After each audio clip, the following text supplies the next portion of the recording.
So, in our last explainer, we wrangled that chaotic AC power into a nice, steady DC stream. It's perfect for spinning up the huge motors that pretty much drive our entire world.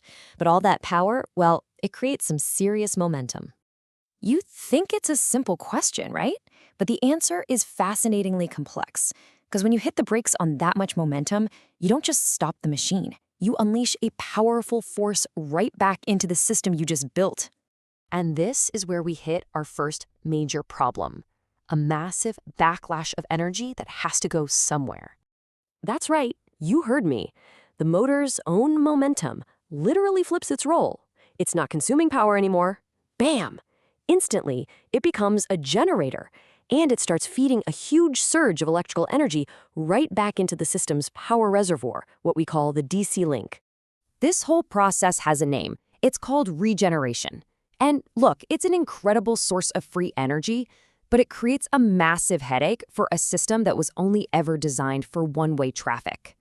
Remember our rectifier bridge from last time? The one with the electronic one-way gates? Well, they are fantastic at letting power flow in. But when this giant wave of regenerative energy comes rushing back the other way, those gates just slam shut. The energy hits a brick wall. It's trapped. And this is where things get genuinely dangerous. As the source material puts it, you have to do something about this power. All that trapped energy floods the system's holding tank, the DC link capacitor, and causes the voltage to just skyrocket. If you don't intervene, the whole system would literally just blow itself apart.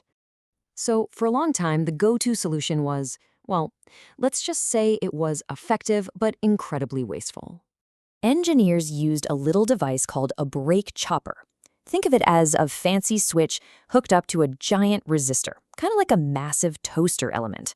When the voltage gets too high, the chopper just connects the resistor and burns off all that valuable recovered energy as totally useless heat. It works, sure, but it's a pretty brute force way of doing things. I mean, come on. In a world that's all about efficiency and sustainability, there's gotta be a more elegant solution than just turning useful energy into waste heat, right? And of course there is. This is where the brilliant engineering comes in, with a solution that I just love to call the seamless mirror. The official name is a dual rectifier, and the concept is so simple it's brilliant. You just take two controlled rectifier bridges and connect them back to back in what engineers call an anti-parallel setup. And this slide right here shows you why that mirror metaphor is so perfect.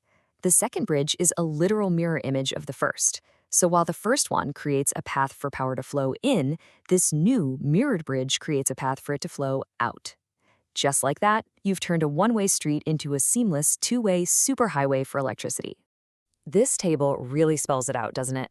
A standard rectifier traps that braking energy it's stuck. But the dual rectifier, it allows a two-way flow, it returns the energy, and it unlocks what's known as full four-quadrant operation, giving you total control over everything. So what's the bottom line here? With that second bridge in place, the regenerative energy is no longer trapped. It now has a safe, controlled path to flow right back out of the DC link and into the main AC power supply. It turns waste into a resource. But managing this two-way flow isn't simple. It requires a level of control and precision that is honestly just astonishing.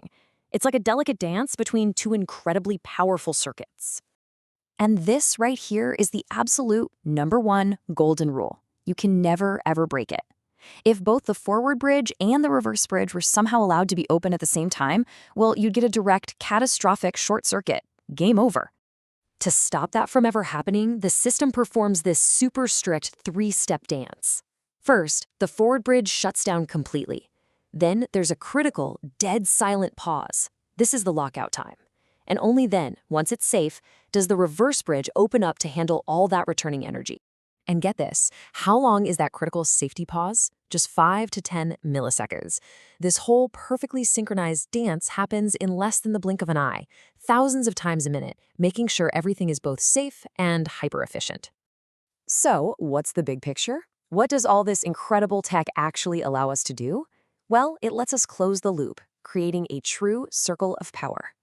It unlocks what engineers call four-quadrant operation. Now, that sounds fancy, but all it really means is that the system can handle every possible situation you can throw at it.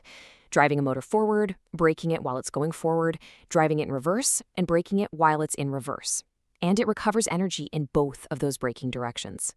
This four-quadrant capability is really the very definition of true dynamic efficiency. It's not just about consuming power anymore, it's about intelligently recovering it from the physical world. And this is why you see dual rectifiers in the most demanding jobs on the planet. We're talking high-speed trains, elevators that actually generate power on their way down, massive industrial cranes, steel rolling mills, anything that needs lightning-fast, precise control over immense forces. It's what makes large-scale energy efficiency a reality. And that, right there, is the key takeaway. Thanks to the seamless mirror of the dual rectifier, we have a controlled, two-way street for power. Electricity doesn't just flow one way anymore, it circulates. Which really leaves us with one final big thought. We've seen how this works for motors, but this principle of regeneration, of capturing momentum, is everywhere. So the question I want to leave you with is, how else can we turn the momentum of our world back into power?